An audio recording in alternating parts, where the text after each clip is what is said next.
그 야권에 워낙 뭐 좋은 후보들, 좋은 선수들이 많아서 누가 우리 야권을 대표하는 후보가 될지는 아직 뭐 미지수지만 그러나 정권 교체는 확실하다고 저는 자신합니다.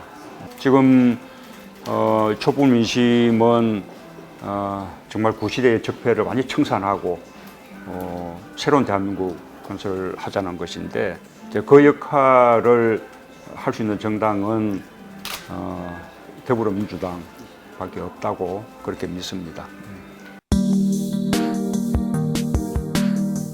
새 시대의 첫 차, 그렇게 저는 될 거라고. 강원도만 이렇게 좀 국관에서 보더라도 강원도 그 경제가 남북 간의 관계가 아주 평화로웠을 때 강원도 경제가 함께 발전하지 않았습니까? 당장 금강산 관광만 해도 금강산 관광이 활발했을 때 그 고성 일대의 그 지역 경제에 큰 도움이 됐는데 금강산 광단이 중단됨으로써 고성 일대 그 경제가 얼마나 어려움을 겪었습니까?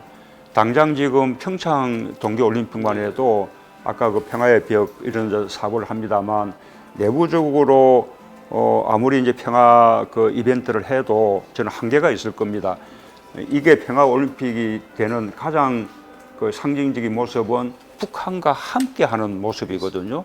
뭐 북한과 공동 선수단을 구성한다든지, 그다음에 또는 공동 응원단을 구성한다든지, 또 뭐 이렇게 북한이 많이 낙후되어 있기 때문에 우리가 동계올림픽에 대해서 뭐 북한에게 이런저런 장비를 제공해 주기도 하고 함께 합숙훈련을 한다든지, 또는 우리가 더 상상력을 발휘한다면 일부 종목은 북한에서 개최하기도 한다든지 이렇게 하게 되면 이것은 국제적인 정말로 뭐 엄청난 붐이 생겨날 겁니다.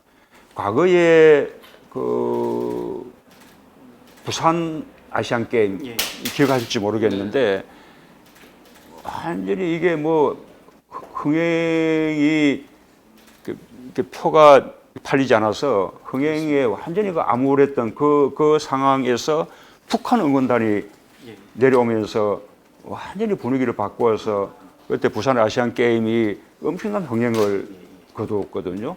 이제 그런 것을 오히려 평창 올림픽은 더 활용할 수 있는데 입시적으로도.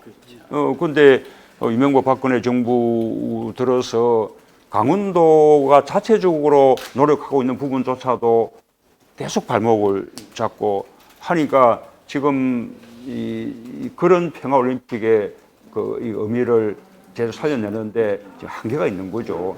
그런 면에서 다음 정부는 완전히 달라지게 될 겁니다. 그걸 통해서 오히려 강원도가 남북이 경제 그 화해 협력하고 경제 협력을 하는 그 시대를 맞아서 가장 혜택을 보게 되는 지역이 저는 강원도 지역이 될 거라고 생각해요. 그렇게 되면 강원도는 평화특별자치도가 돼서 아마 이렇게 남북 경제 공동체 속에서 가장 경제적인 혜택을 많이 보는 지역이 될 거라고 봅니다. 우선은 지금 뭐 개헌이 필요하다는 것은 뭐 저도 똑같은 입장이고, 저는 이미 지난번 대선 때 이미 개헌을 공약했던 사람이죠. 그런데 대선 전에 개헌부터 하자라는 그 주장은 그건 현실적으로 불가능한 주장이거든요. 근데 자꾸 현실적으로 불가능한 주장에 집착을 하는 정치인들이 있는데, 그것은 결국은 개헌 자체보다 그것을 매개로 해서 무슨 정권을 다시 연장하려거나 권력을 뭐 이렇게 나누어 가지려거나 하는 그런 식의 이제 정치적 계산 때문에 이루어지는 것이죠.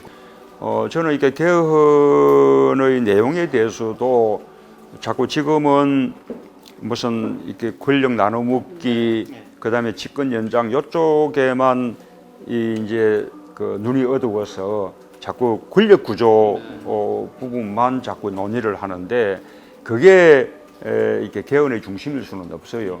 그 오히려 개헌의 그 중심은 첫째는 우리 국민들의 기본권을 제대로 이렇게 더 확대할 수 있는 기본권 조항에 대한 그 개헌, 그다음에 두 번째로는 우리 지방 분권이 이 지지부진한 이유가 헌법적으로 근거가 박약한 특히 뭐 재정분권 같은 경우는 이게 헌법적인 뒷받침이 되지 않으면 현행법으로 불가능한 부분도 있거든요. 그래서 제대로 된 지방 분권을 하려 그러면 헌법에 그 근거를 제대로 이렇게 갖춰주는 그런 개정이 필요한 거죠. 그래서 지방 분권 개헌이 저는 뭐 중요하다고 보고요.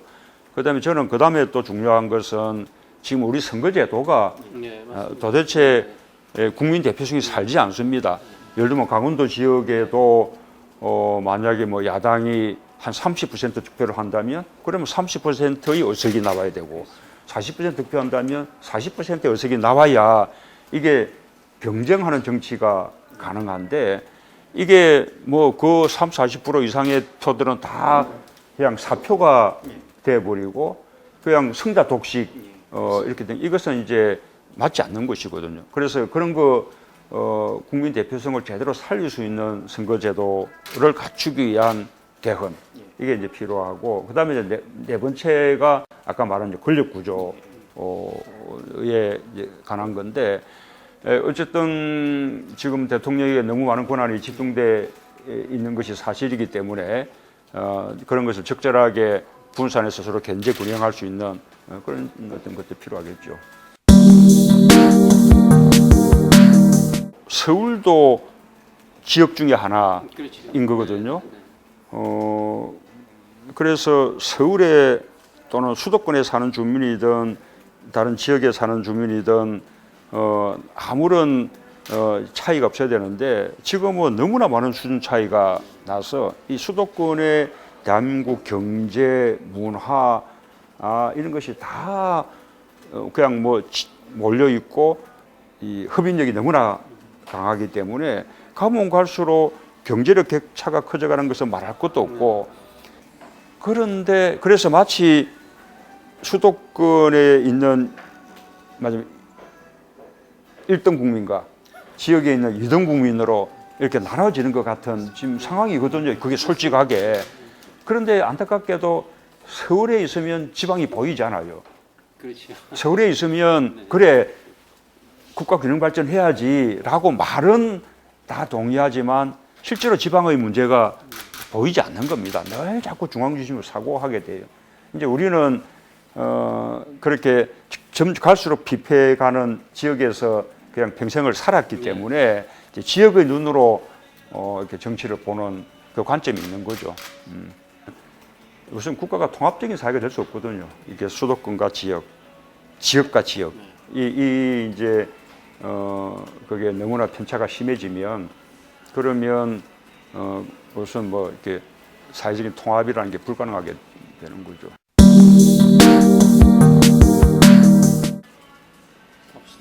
강원도는 뭐 저는 앞으로 이렇게 그만큼 그동안 낙후돼 있었던 만큼 또 거꾸로 제대로 그러니까 국가 균형 발전 정책을 취하기만 하면 강원도가 갖고 있는 그 성장 잠재력이나 특성이 있기 때문에 오히려 앞으로 이제 발전 가능성은 더 크다고 생각합니다. 그러고 역시 강원도는 뭐니 해도 이렇게 남북 간의 평화가 이루어져야 그게 강원도 경제를 살립니다. 이게 강원도가 안보에 묶여가지고는 이게 아무래도 어렵지 않습니다. 우리 저 경기도의 파주가 상점 100개처럼 달라진 거 보십시오. 그 파주 그 일대가 과거에 강원도는 똑같았습니다. 그런데 그게 그 김대중 노무현 정부 시절에 남북 관계가 풀릴 때 그때 그게 이제 개발이 된 거거든요. 조금만 더 지속됐으면 저는 강원도도 그렇게 될 수 있었는데 하는 이제 안타까움이 있죠. 다시 그런 시대를 한번 재개하고 싶습니다.